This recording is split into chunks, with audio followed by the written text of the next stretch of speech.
ایک سوال یہ کیا جاتا ہے کہ بعض حدیثیں عقل کے خلاف ہیں،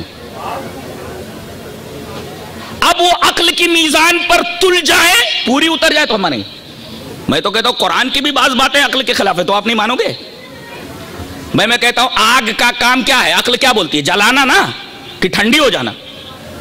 لیکن اللہ فرماتا ہے کہ حضرت ابراہیم علیہ السلام کو جو آگ میں ڈالا گیا تو ٹھنڈی ہو گئی، خلاف عقل ہے یہ، نہ مانو۔ ادھر حضرت ابراہیم علیہ السلام کو آگ میں ڈالا گیا، ادھر حکم ہوا قلنا یا نار کونی بردم وسلاما علی ابراہیم، یہ تو آگ کے مزاج کے خلاف ہے۔ آگ کا مزاج جلا دینا، لیکن یہ ٹھنڈی ہو گئی، عقل نہیں مانتی۔ حضرت سلیمان علیہ السلام نے کہا کون ہے جو ملکہ سبا کا تخت جلدی سے جلدی لے آئے؟ ایک عفریت اٹھا جنوں میں سے، قال عفریت من الجن انا آتیک بہ قبل ان تقوم من مقامک، دربار برخاست ہونے سے پہلے میں لے آؤں گا۔ ایک علم والا کھڑا ہوا، قال الذی عنده علم من الکتاب انا آتیک بہ قبل ان یرتد الیک طرفک، پلک جھپکتے ہی 1500 کلومیٹر کے فاصلے سے وہ چیز۔ بتائیے میٹر اٹھ کر کے 1500 کلومیٹر کے فاصلے، اب تک سائنس وہاں نہیں پہنچی ہے، مانیں گے آپ؟ بھائی تصویریں تو آ جا رہی ہیں، لیکن 1500 کلومیٹر کے فاصلے سے تقریباً کوئی مادی چیز اٹھ کر کے سامنے آ جائے، سائنس وہاں تک پہنچی ہے؟ قطعاً نہیں، یہ بھی عقل میں نہ آنے والی بات ہے۔ تو بہت ساری باتیں ایسی ہیں جو عقل میں نہیں آتی، اور صحابہ کرام نے اسے مانا۔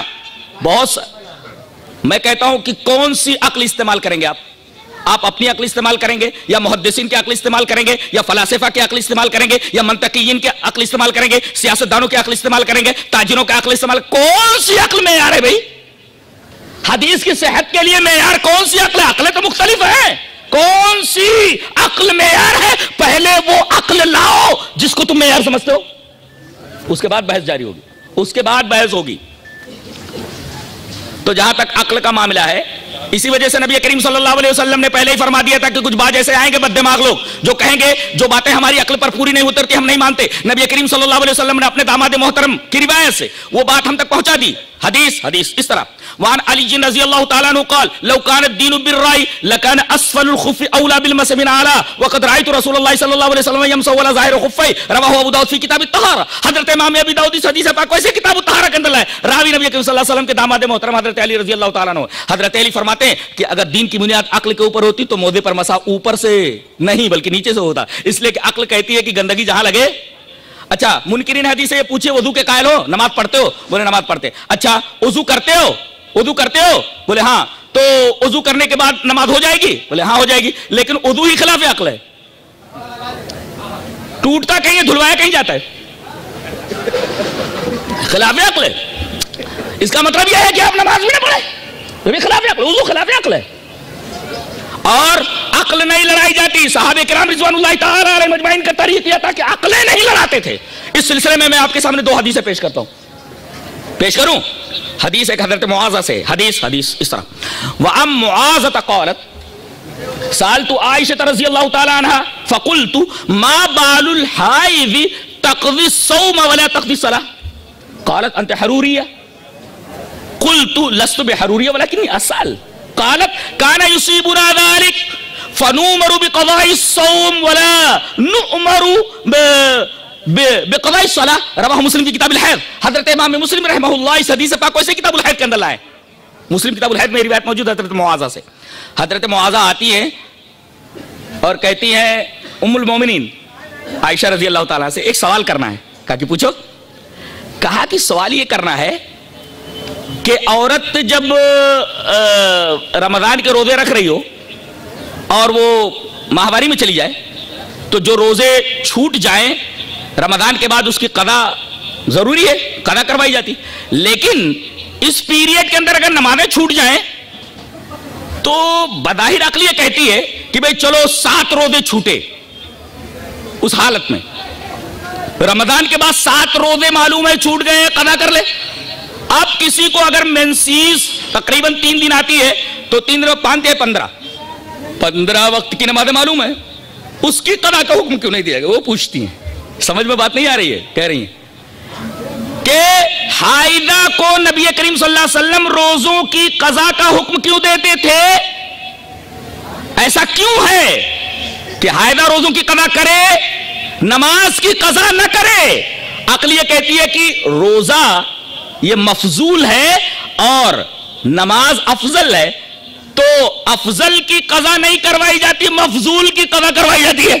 یہ بھی عقل کے خلاف ہے، عقل کے خلاف ہے. یہ نماز بڑی ہے روزے سے، تو جو چھوٹا ہے اس کی قضا کروائی جاتی ہے، جو بڑا ہے اس کی قضا نہیں کروائی جاتی.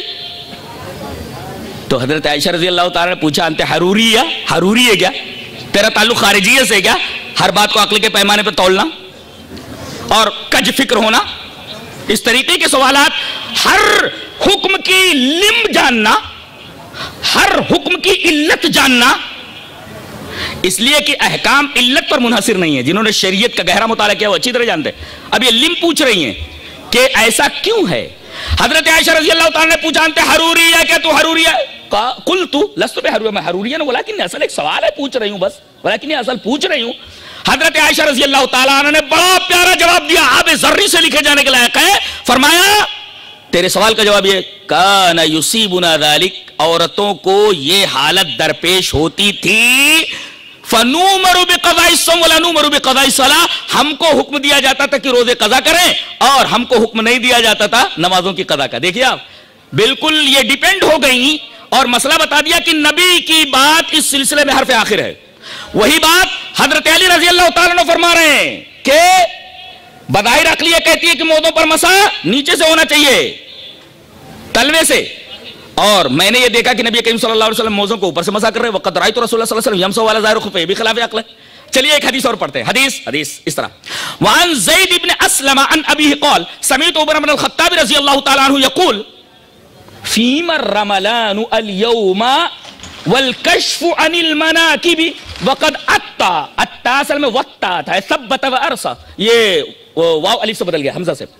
تو حدیث اس طرح وعن زید بن اسلم عن ابیہ قال سمعت عمر بن الخطاب رضی اللہ تعالیٰ عنہ یقول فیما الرملان اليوم والکشف عن المناکب وقد اطأ اللہ الاسلام ونفى الكفر واہلہ مع ذلك لا ندع شيئا كنا نفعله على عهد رسول اللہ صلی اللہ علیہ وسلم رواہ ابو داؤد فی کتاب المناسک. حضرت امام ابی داؤد اس حدیث پاک کو ایسے کتاب المناسک کے اندر راوی حضرت زید بن اسلم ہے. وہ اپنے باپ سے روایت کرتے ہیں کہ انہوں نے سنا حضرت عمر بن خطاب رضی اللہ تعالیٰ عنہ کو یہ فرماتے کہ آج رمل کی ضرورت کیا ہے. رمل سمجھتے ہیں کہ جب آدمی حج کرنے کے لیے عمرہ کرنے کے لیے جاتا ہے تو جب طواف کرتا ہے تو پہلے 3 چکروں کے اندر فرسٹ جو 3 اشواط ہیں اس کے اندر ذرا سینہ نکال کر کے اور ذرا کندھے وندے تھوڑا اکڑ کر کے تھوڑا چلتا ہے رمل. تو کہہ رہے ہیں کہ یہ تو ایک علت کی بنا پر تھا. مدینہ سے جب صحابہ کرام آئے تو ان کے کانوں میں یہ بات پڑی کہ مکہ والے کہہ رہے ہیں کہ دیکھو مدینہ چلے گئے، وہاں کی آب و ہوا راس نہیں ہے، کمزور ہو گئے، دیکھو کیسے مرگلے دکھ رہے. تو نبی کریم صلی اللہ علیہ وسلم فرمایا ذرا سینہ نکال کر کے چلو، ذرا دکھاؤ ان کو، ذرا دکھاؤ ان کو تھوڑا سا. اب ظاہر ہے کہ وہ علت ختم ہو گئی فتح مکہ کے بعد، لیکن اس کے بعد بھی آج رمل کیا جاتا ہے. وہی پوچھ رہے فیما الرملان اليوم، آج رمل کی ضرورت کیا ہے؟ والکشف عن المناکب، یہ کندھوں کا کھولنا، کندھے کھول کر کے رمل کرنا، اس کی ضرورت کیا رہ گئی ہے اب؟ لیکن باوجود اس کے دیکھو کہہ رہے ہیں اب ضرورت نہیں رہ گئی، علت موجود نہیں ہے، اس کے باوجود بھی ہم کرتے رہیں گے ہر وہ چیز جو ہم نبی کے زمانے میں کرتے رہے، ہم اس کو چھوڑنے والے نہیں. مع ذلك لا ندع شيئا كنا نفعله على عهد رسول الله صلی اللہ علیہ وسلم. علت ختم ہو گئی مگر اس کے باوجود عقلیہ کہتے ہیں علت ختم ہو گئی تو معلول ختم ہو گیا، ضرورت نہیں اس کی، اس لیے کہ علت موجود نہیں ہے، معلول کی ضرورت نہیں ہے. لیکن حضرت عمر رضی اللہ تعالیٰ نے فرما رہے اس کے باوجود بھی ہم مانتے ہیں ہم کہ نبی کریم صلی اللہ علیہ وسلم نے جو بات فرمائی اس کو ہم کبھی چھوڑنے والے نہیں ہیں. حضرت علی کی روایت آپ نے دیکھی.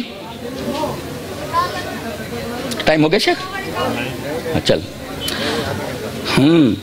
نبی کریم صلی اللہ علیہ وسلم جو کام کیا کرتے تھے ہم اس کو چھوڑنے والے کسی صورت میں نہیں ہیں. یہ آپ دیکھ رہے ہیں. تو یہ تو عقل کا